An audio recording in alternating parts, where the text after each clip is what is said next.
세상에 떠도는 기묘한 괴담들. 첫 번째 이야기, 개끼 때문에 겪었던 소름 끼치는 실화괴담. 24살 때의 이야기야. 군에서 제대하자마자 욕심에 눈이 멀어 잘 알아보지도 않고 선배에게 속아 가게를 얻었어. 결과는 쫄딱 망했고 모아둔 돈 모두를 탕진했지. 돈 한 푼 없이 술에 기대 세월을 보냈던 적이 있어. 술 때문인지 스트레스 때문인지 몸이 많이 아팠어. 여러 가지 이유로 잠을 이루지 못하는 날들이 많았는데 가장 큰 이유는 몸이 너무 아파서였어. 머리가 어지럽고 가슴은 누군가 짓누르는 듯 무겁고 답답했어. 마치 거인이 내 몸을 움켜쥐고 짓이기는 듯한 심한 몸살 같은 증상이었어. 이대로 잠들어 버리면 죽을 것만 같은 막연한 두려움까지 들 정도였지. 진통제도 듣지 않을 정도의 고통이었어. 고통을 잊으려고 술을 마시고 억지로 잠에 들었지만 30분도 채 자지 못하고 깨어났어. 그 잠깐 사이에도 악몽과 거위 눌림이 반복됐고 식은땀으로 범벅이 되어 깨어났지. 차라리 죽는 게 편할 정도로 몸과 마음이 모두 지쳐갔어. 병원을 찾아갔지만 뚜렷한 이유를 알 수 없었어. 의사들은 하나같이 스트레스와 신경성 때문이라고만 말했지. 그래서 비싼 비용만 나가고 해답을 주지 못하는 병원을 더는 찾지 않게 됐어. 이런 나를 보다 못한 어머니가 어느 날 어딘가에 다녀오시더니 새벽녘에 날 불러내셨어. 대문 앞 수도가에 무릎을 꿇고 앉으라고 하셨지. 부엌에서 큰 밥그릇 하나와 시퍼런 부엌칼을 들고 나오셨는데 밥그릇에는 밥, 고춧가루, 소금, 간단한 나물 몇 가지가 담겨 있었어. 어머니는 두 손을 모아 기도를 하신 뒤 밥그릇 안에 밥을 숟가락으로 비볐어. 그리고 칼을 내 머리 위로 빙빙 돌리며 말씀하셨어. 이거 다 잡숫고 우리 아들 괴롭히지 말고 나가주세요. 그렇게 말한 뒤 밥그릇을 대문 안쪽에 놓고 칼을 대문 쪽으로 던지셨어. 칼날이 바깥쪽을 향하면 객기가 떨어져 나간 것이고 안쪽을 향하면 거부하는 거래. 칼날은 안쪽을 향했어. 어머니는 다시 칼을 집어들고 내 머리 위로 돌리며 같은 부탁을 하신 뒤 또 던지셨어. 이번에도 칼날은 안쪽을 가리켰어. 솔직히 어디서 배워온 건지도 모르겠고 처음엔 웃기기도 하고 믿기지도 않았어. 몇 번 더 던지면 방향이 바뀌겠지 싶었지. 그런데 시간이 지날수록 오싹함이 밀려오기 시작했어. 아무리 던져도 칼날은 바깥쪽을 향하지 않았어. 계속해서 집 안쪽, 나를 향했지. 대여섯 번을 반복하자 어머니는 더 단호한 목소리로 객기에게 나가라고 명령하셨어. 밥 먹고 좋은 말로 할 때 우리 집에서 나가. 다른 데로 가라. 그럼에도 불구하고 칼날은 내 쪽으로만 향했어. 어머니는 화가 나신 듯 내 머리 위로 칼을 빙빙 돌리며 고함을 지르기 시작하셨어. 빌어먹을 객기 새끼야. 어디서 건방지게 산 사람한테 노략질이야. 주는 밥 곱게 처먹고 안 나가면 이 칼로 사지를 찢어버린다. 그렇게 소리를 치며 다시 칼을 던지자 칼날이 빙글빙글 돌더니 바깥쪽을 향했어. 어머니는 안도의 한숨을 내쉬며 밥그릇을 대문 밖구석에 쏟아붓고 소금을 한 줌 쥐고 집안 곳곳과 내 몸, 대문 밖 골목에 뿌리셨어. 그러면서 다시는 오지 말라고 단호하게 말씀하시곤 방으로 들어가서 자라고 하셨어. 그날 이후 이유를 알 수 없던 통증이 진통제나 술을 먹으면 견딜 수 있을 정도로 완화됐어. 잠도 서너 시간 정도는 푹 잘 수 있었고 몸 상태가 점차 나아졌지.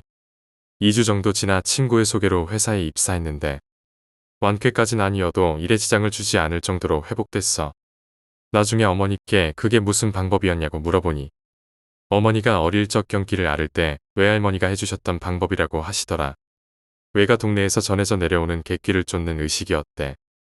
그런데 30번 넘게 던졌는데도 단 한 번도 방향이 바뀌지 않았던 건 단순한 우연일까?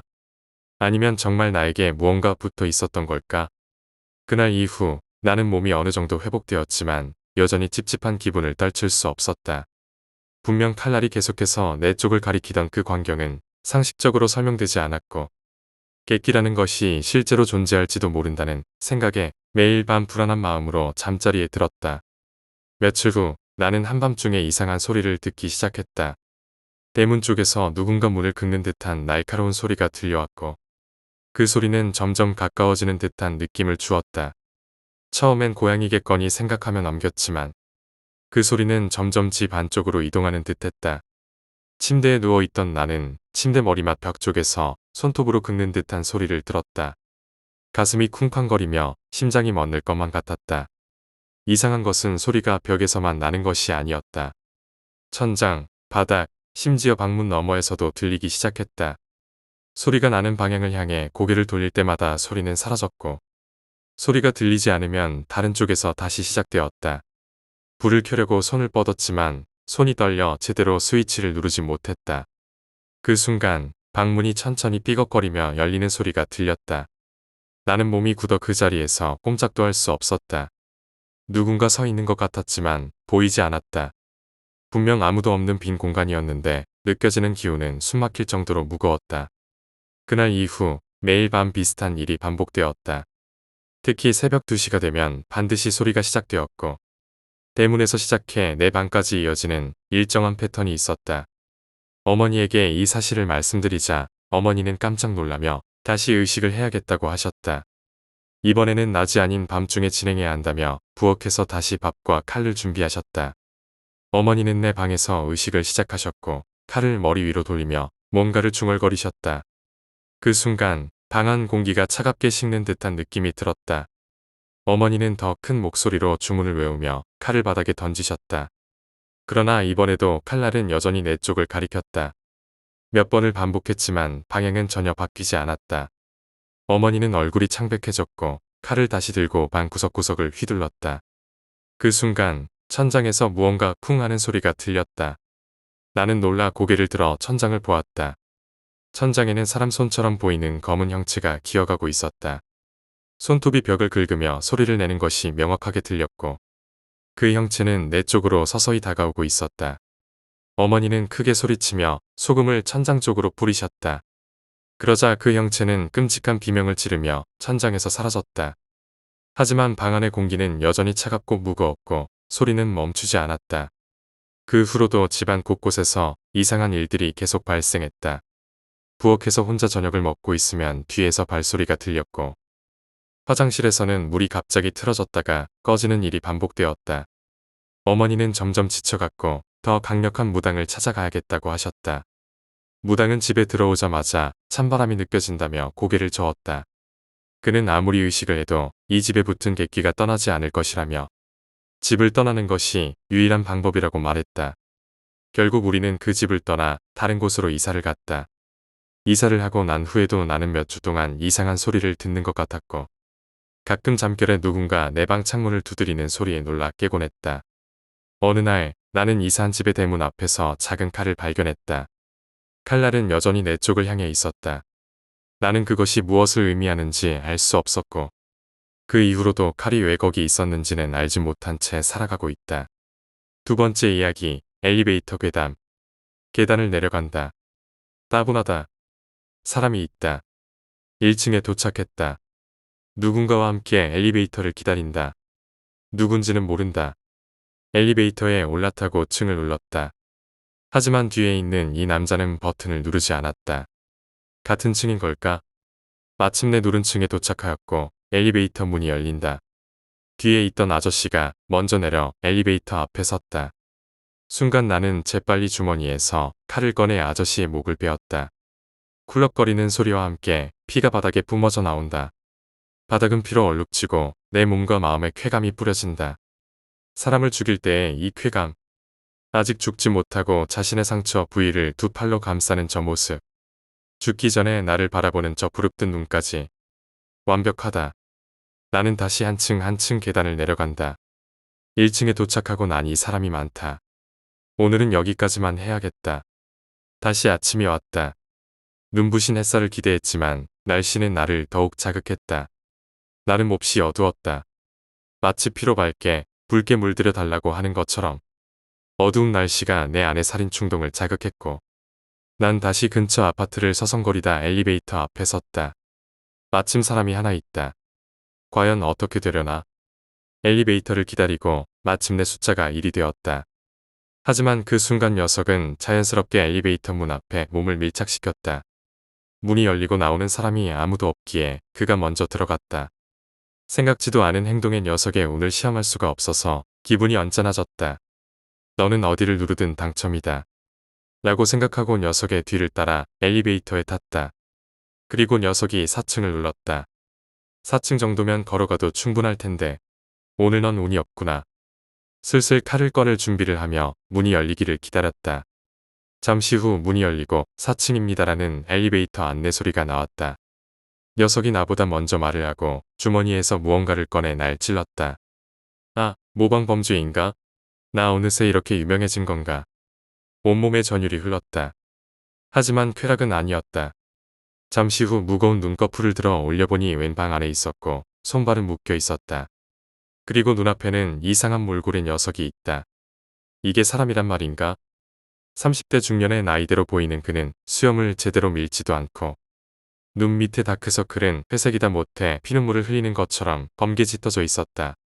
검은 피눈물을 따라 눈동자를 바라보니 붉게 충혈된 눈에 흐릿한 초점을 가지고 있었지만 녀석의 눈동자 속에 내가 비쳤다. 공포에 떨고 있는 내 모습이. 뭐야. 1부터 20까지 하나 생각해라. 동시에 외치도록.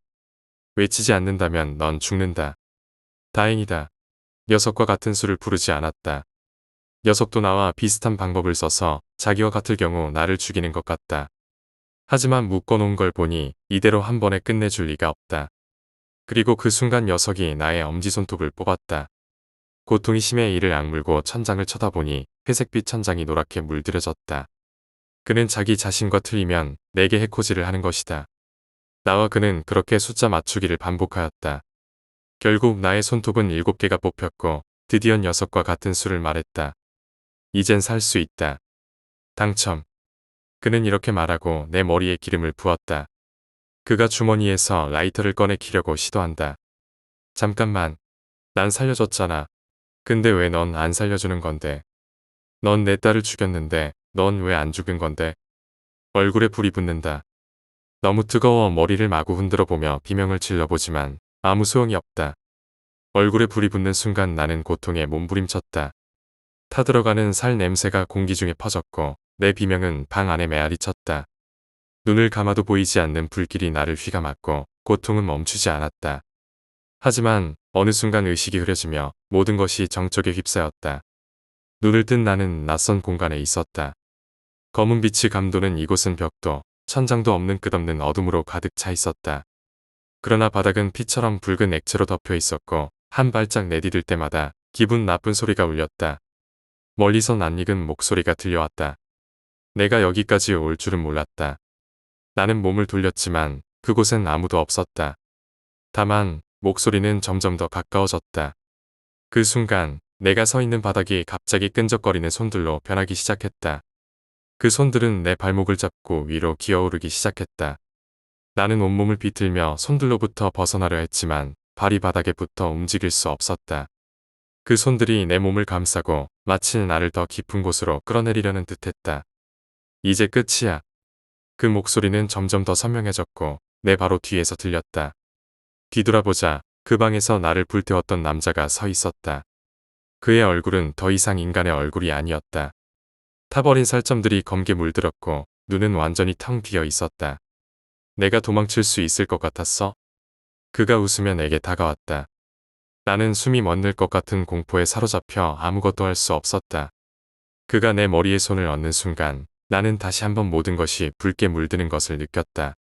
눈을 떴을 때 나는 또다시 엘리베이터 앞에 서 있었다. 이번에는 내가 아닌 누군가가 엘리베이터를 기다리고 있었다. 그 사람은 나와 마주치지 않은 채 엘리베이터가 열리자 자연스럽게 올라탔다. 나는 엘리베이터를 따라 들어갔다. 엘리베이터 안의 공기는 이상할 정도로 차가웠다. 그 사람은 층 버튼을 눌렀지만 나는 여전히 움직일 수 없었다. 엘리베이터가 멈추고 문이 열렸다. 그 순간 나는 내가 방금 들어간 엘리베이터 안에 아무도 없었다는 것을 깨달았다. 그리고 문이 닫히기 직전 바깥에서 무언가가 나를 바라보고 있었다. 그것은 얼굴이 없는 형체였다. 하지만 그 형체는 분명히 나를 보고 있었다. 나는 문이 닫히기를 간절히 바랐지만 엘리베이터 문은 끊임없이 열리고 닫히기를 반복했다. 그 형체는 문이 열릴 때마다 점점 가까워졌다. 그리고 마침내 엘리베이터 안으로 들어왔다. 나는 꼼짝도 하지 못한 채 그 형체를 바라볼 수밖에 없었다. 그 형체는 내게 다가와 손을 뻗었다. 그 손은 차갑고 축축했으며 내가 느꼈던 어떤 손보다도 더 끔찍했다. 그 손이 내 얼굴에 닿는 순간 내 시야는 완전히 어두워졌다. 눈을 떴을 때 나는 다시 그 방에 있었다. 손발이 묶인 채 타버린 남자가 나를 바라보고 있었다. 이제 알겠지? 그가 손을 뻗어 내 머리를 잡고 다시 불길 속으로 던지려 했다. 나는 소리를 지르며 발버둥쳤지만 그의 소나기는 점점 더 강하게 조여왔다. 그 순간 방 안에 또 다른 목소리가 들렸다. 그 목소리는 이전과 달리 차분하고 낮았다. 타버린 남자는 그 목소리를 듣고 손을 멈췄다. 나는 숨을 몰아쉬며 그 소리가 어디서 나는지 찾으려 했다. 그러나 방 안에는 여전히 나와 그 남자뿐이었다. 너도 같은 길을 가게 될 것이다. 그 목소리가 내게 말했다. 나는 그 목소리가 무슨 의미인지 이해할 수 없었다. 그러나 그 순간 내 몸이 갑자기 붕 떠오르며 방에서 빠져나갔다. 나는 다시 엘리베이터 앞에 서 있었다. 그러나 이번에는 엘리베이터가 열리지 않았다. 대신 엘리베이터 문 위에 커다란 숫자가 깜빡이고 있었다. 999. 나는 그 숫자가 무슨 의미인지 알 수 없었지만 엘리베이터 문이 열릴 때마다 그 숫자는 점점 줄어들고 있었다. 마침내 숫자가 1이 되었을 때 엘리베이터가 완전히 멈췄다. 문이 열리자 그 안에는 내가 이전에 죽였던 사람들이 서 있었다. 그들은 하나같이 붉게 물든 눈으로 나를 바라보고 있었다. 나는 한 걸음 물러서려 했지만 발이 바닥에 붙어 움직일 수 없었다. 그들이 나를 향해 다가오기 시작했다. 세 번째 이야기, 부탄가스. 마른 하늘을 찢으며 천둥번개가 세상을 번갈아 가득 메꾸던 날. 우리는 인터넷 헬스 자살 사이트에서 만났다. 봉고차를 렌트해 모두 죽기 좋은 명소를 찾아다니며 방황했다. 서울에서 시작한 우리의 여정은 어느덧 대구까지 이어졌다. 차 안에서는 각자 자살을 시도했던 경험과 마지막 유언, 그리고 이루지 못한 꿈들에 대해 털어놓았다. 성공한 사업가가 되고 싶었던 사람, 주식으로 대박을 꿈꿨던 사람, 유명 배우가 되는 것이 꿈이었던 사람도 있었다. 이야기가 내 차례로 넘어왔을 때 나는 말없이 망설였다. 꿈이 없었다.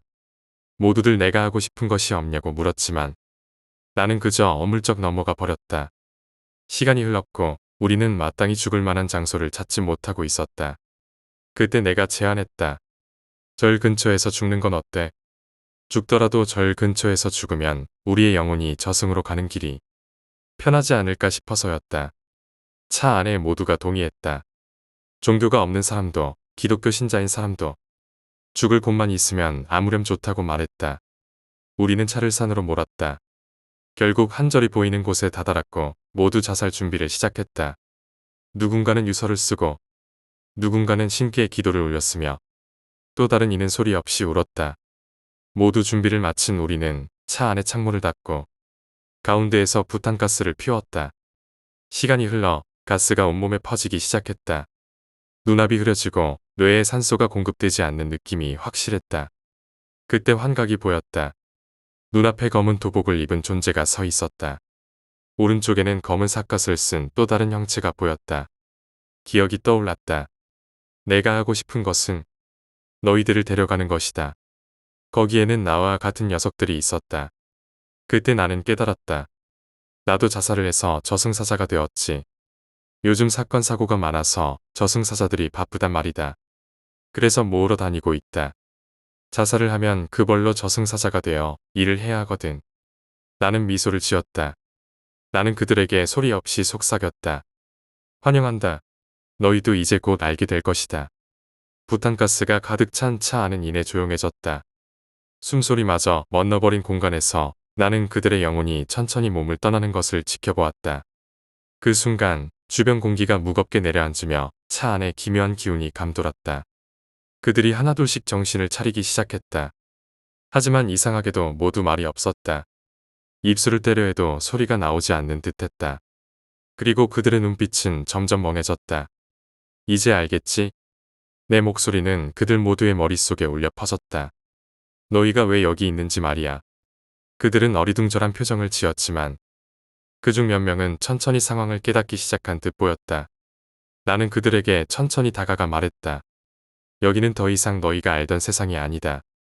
그리고 너희는 더 이상 너희가 알던 인간이 아니다.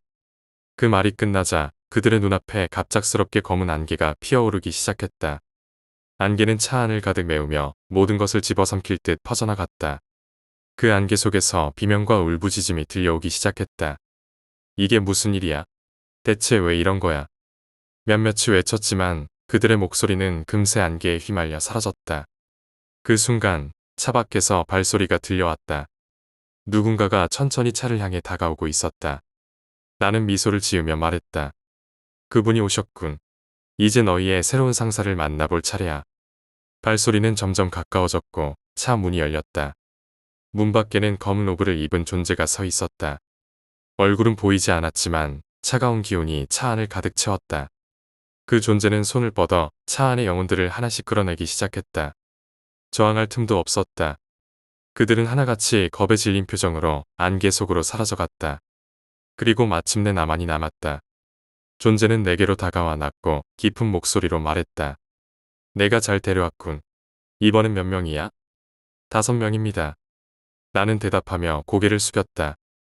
좋다. 이번에도 일을 잘 처리했군. 이제 그들을 데리고 가서 새로운 임무를 주도록 하지. 존재가 사라지자 나는 홀로 남은 차 안에서 잠시 숨을 고르며 주위를 둘러보았다. 안개는 여전히 차 안을 감싸고 있었고 차는 더 이상 현실에 존재하지 않는 공간으로 이동한 듯했다. 나는 차에서 내려 주변을 살폈다. 산속은 깊고 어두웠으며 나무들 사이로 들려오는 낮고 거친 숨소리가 귀에 꽂혔다. 멀리서 들려오는 웃음소리가 점점 가까워졌다. 나는 뒤를 돌아보았다. 그곳에는 또 다른 저승사자들이 서 있었다. 그들의 눈은 빛을 잃은 채 차가운 공허만이 담겨 있었다. 다음 작업은 어디인가? 그들 중 한 명이 물었다. 나는 무표정하게 대답했다. 서울이다. 아직도 많은 자살자가 우리를 기다리고 있다. 그들은 아무 말 없이 고개를 끄덕였고 나는 다시 한번 차에 올라타 산을 내려가기 시작했다. 몇 주 후 나는 서울의 한 오래된 아파트에 있었다. 그곳은 자살 사건이 잦은 곳으로 유명했다. 나는 그 아파트 복도를 천천히 걸으며 자신의 방에서 마지막을 준비하고 있는 한 남자를 발견했다. 그는 종이에 유서를 쓰고 있었다. 나는 그의 뒤에 서서 그의 움직임을 지켜보았다. 그가 마지막으로 서명을 하려는 순간 나는 그의 어깨에 손을 얹었다. 그는 고개를 돌리지 않았다. 이미 나의 존재를 느낀 듯 그는 손을 멈췄다. 내가 나를 데리러 온 거냐? 그는 떨리는 목소리로 물었다. 맞아. 이제 준비를 마쳤다면 나를 따라와라. 나는 짧게 대답했다. 그는 조용히 고개를 끄덕이며 펜을 내려놓고 자리에서 일어났다. 그리고 나를 따라 문을 나섰다. 복도 끝에는 또 다른 문이 있었다. 그 문이 열리자 그는 망설임 없이 그 안으로 들어갔다. 그가 들어가자 문은 천천히 닫히며 완전히 사라졌다. 나는 홀로 복도에 남아 다음 대상을 기다리기 시작했다. 시간이 지나 아파트 전체가 어두워지며 또 다른 비명소리가 들려오기 시작했다. 이곳은 영원히 끝나지 않는 고통과 절망의 순환이 이어지는 장소가 되었고 나는 그 순환의 일부가 되어 끝없는 일을 계속해 나갔다. 네 번째 이야기, 저승길의 할머니. 참으로 기묘한 일이었다. 겨울에 한파가 매섭게 불던 어느 겨울날 부모님의 곁을 떠나 홀로 독립해서 살던 내게 어느 날엔가 저승사자가 꿈에 나타나기 시작했는데 항상 똑같은 복장이지만 나를 찾아올 때마다 매번 다른 저승사자가 나타나서 나를 데려가려고 했다. 그는 언제나 한결같은 까만색 수의를 입고 나타났는데 흔히 TV에서 보던 그런 저승사자의 모습과는 달랐다. 그리고 그가 처음 꿈에 나타나기 시작한 것은 내가 몸이 아프기 시작하면서였다. 누구세요? 왜 남의 집에 허락도 없이 들어옵니까? 나가세요. 꿈에서 나는 방 청소를 하고 있었다. 구석구석 손이 닿지 않는 장롱 모서리까지 꼼꼼히 청소를 하고 있던 중 문득 내 앞에 누군가 있다는 느낌이 들어 슬쩍 고개를 들자 그는 까만색 고무신을 신고 있었다. 고개를 더 들어 얼굴을 살피자 상당히 창백해진 얼굴로 누런 이가 다 드러날 정도로 희죽희죽 웃고 있었는데 정말이지 온몸에 소름이 돋지 않을 수가 없었다. 생전 듣도 보도 못한 까만색 수의를 입고서 창백한 얼굴로 이가 드러날 만큼 웃는다고 상상해보라. 여기가 아니구먼. 내일 다시 옴세. 그리고 나는 안간힘을 다해 그를 내 집에서 내쫓았고 그는 또 한 번 희죽희죽 웃으며 우리 집을 벗어나 골목 위쪽으로 향하는 게 보였다. 그의 발걸음이 멈춘 곳은 내가 살던 집에서 불과 100m 거리도 안 되는 독거노인 한 분이 살고 계신 집이었다. 그가 다시 찾아오겠다고 말한 것은 무엇을 뜻하는 것일까? 한참을 서서 그 저승사자를 째려보다가 잠에서 깨었는데 아무리 생각을 해봐도 너무나 생생했기 때문에 도저히 꿈이라고 믿기지가 않았다. 엄마, 어제 이상한 꿈을 하나 꿨는데 저승사자가 나타나서. 그리고 다음 날 곧장 엄마한테 전화를 걸었고 꿈에서 마주한 저승사자에 대한 이야기를 마구 쏟아내기 시작했는데 아유 개꿈이야 잊어버려 라고 말하며 엄마는 믿지 않으셨다. 내가 그토록 이야기를 해줘도 엄마는 이내 개꿈이라며 신경 쓰지 말라는 말로 전화를 끊었는데 그날 저녁 내가 꿈에서 마주한 저승사자가 절대 개꿈이 아니라는 것을 증명하듯 윗집에서 사건이 터지고야 말았다. 무슨 일이세요? 홀로 사시는 할머니 댁 앞에 사람들이 옹기종기 모여 소란스러운 모습을 포착. 나는 곧 그들에게 다가가 왜 이곳에 계신 건지 여쭈었다. 그래, 학생은 봤겠네. 예? 보다니요? 어느 아주머니 한 분께서 내게 물어오셨지만 나는 그의 말을 이해하지 못해서 재차 물었다. 이 집 사는 할머니랑 친하다고 했잖아. 오늘 이 할머니 본 적 없어?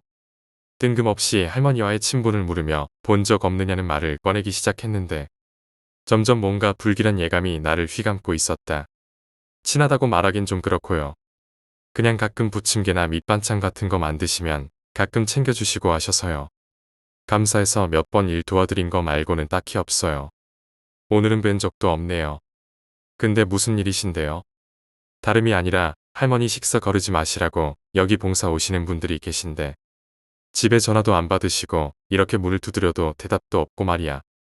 어디 나가는 거 본 사람도 없다고 하는데 이상하잖아.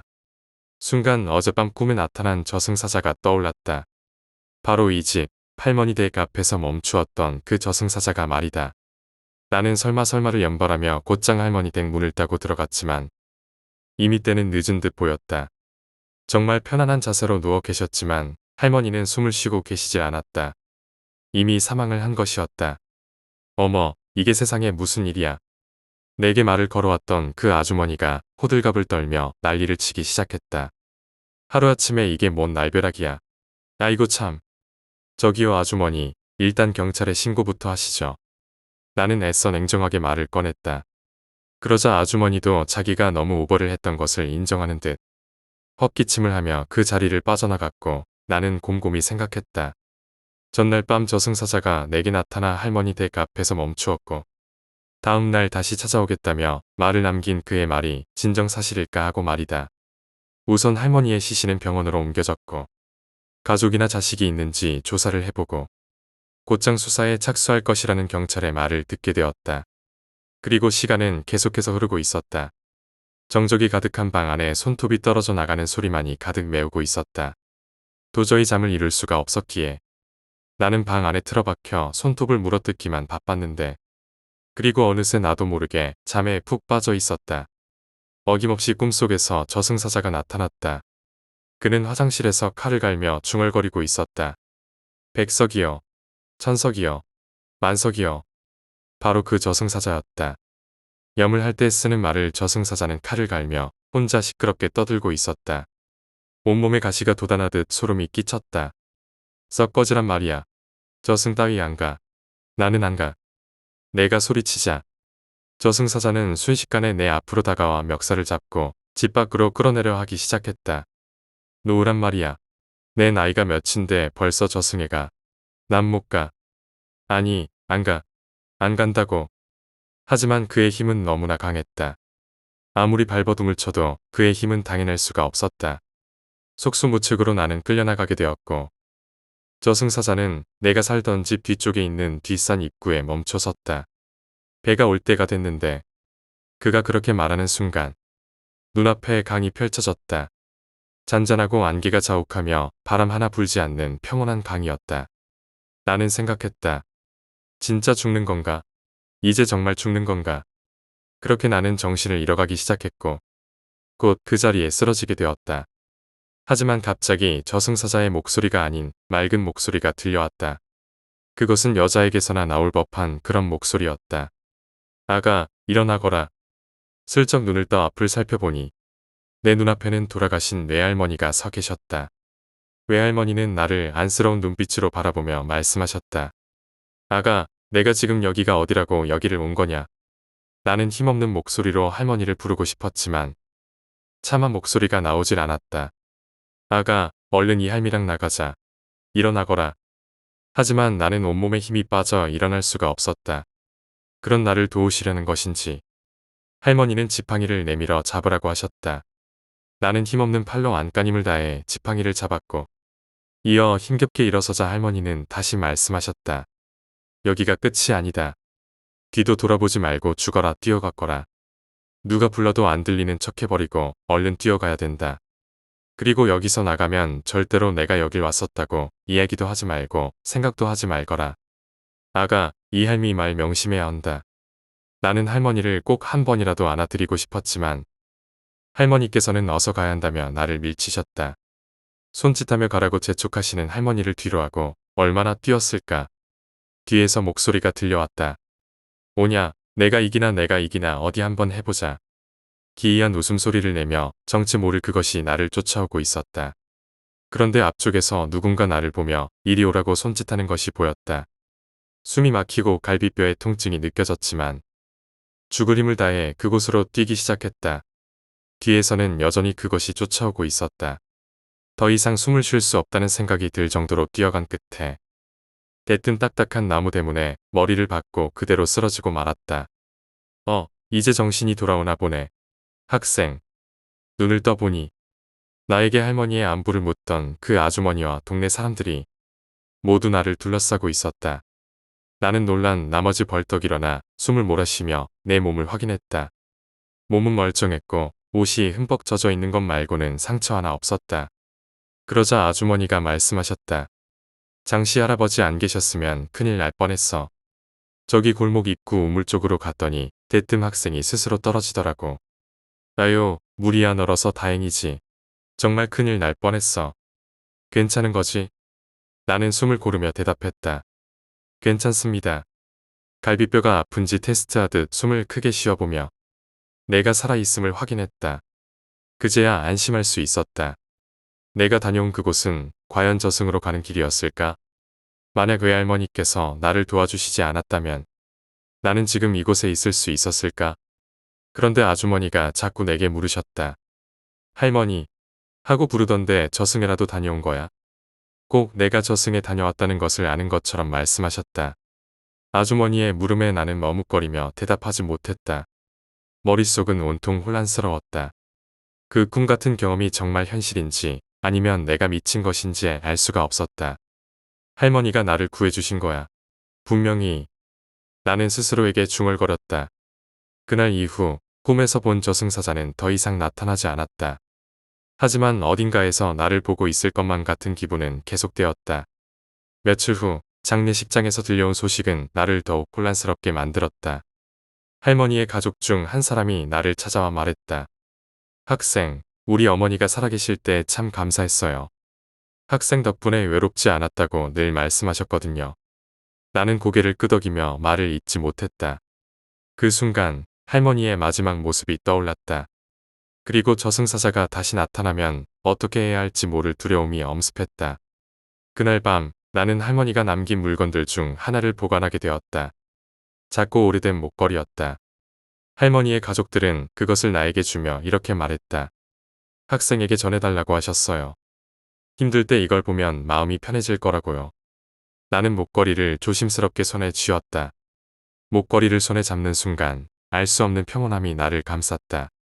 그 순간 나는 할머니가 나를 지켜보고 계신다는 것을 느꼈다. 하지만 그것도 잠시였다. 며칠 뒤 집안에서 이상한 일이 벌어지기 시작했다. 방문이 혼자서 열리거나 닫히고 창문이 닫혀 있는데도 바람이 부는 듯 커튼이 흔들렸다. 처음에는 기분 탓이라 생각했지만 밤이 깊어질수록 더욱 이상한 일이 벌어졌다. 내 방 한쪽에서 무언가 떨어지는 소리가 들렸다. 불을 켜서 확인했지만 방 안에는 아무것도 없었다. 그런데 내가 등을 돌리는 순간 방 안 한쪽 구석에서 낮게 깔린 웃음소리가 들려왔다. 나는 온몸이 얼어붙었다. 고개를 돌려 소리가 난 쪽을 바라보자 그곳에는 낡은 까만색 고무신이 놓여 있었다. 분명 꿈속에서 저승사자가 신고 있던 바로 그 고무신이었다. 나는 고개를 숙인 채 중얼거렸다. 이제 끝난 줄 알았는데. 그 순간 고무신 뒤에서 검은 그림자가 서서히 나타나기 시작했다. 그리고 그림자 속에서 익숙한 목소리가 들려왔다. 이번엔 내 차례다. 나는 비명을 지르며 뒷걸음질 쳤다. 손에 들고 있던 할머니의 목걸이가 갑자기 따뜻하게 빛나기 시작했다. 그 빛은 방 안을 가득 채웠고 검은 그림자는 빛 속에서 점차 사라져갔다. 방 안이 다시 고요해졌을 때 나는 목걸이를 꼭 쥐고 바닥에 주저앉았다. 그 이후로 저승사자는 다시는 나타나지 않았다. 하지만 나는 여전히 밤마다 목걸이를 손에 쥐고 잠이 들었다. 그것만이 나를 지켜주는 유일한 존재인 것처럼 느껴졌기 때문이다.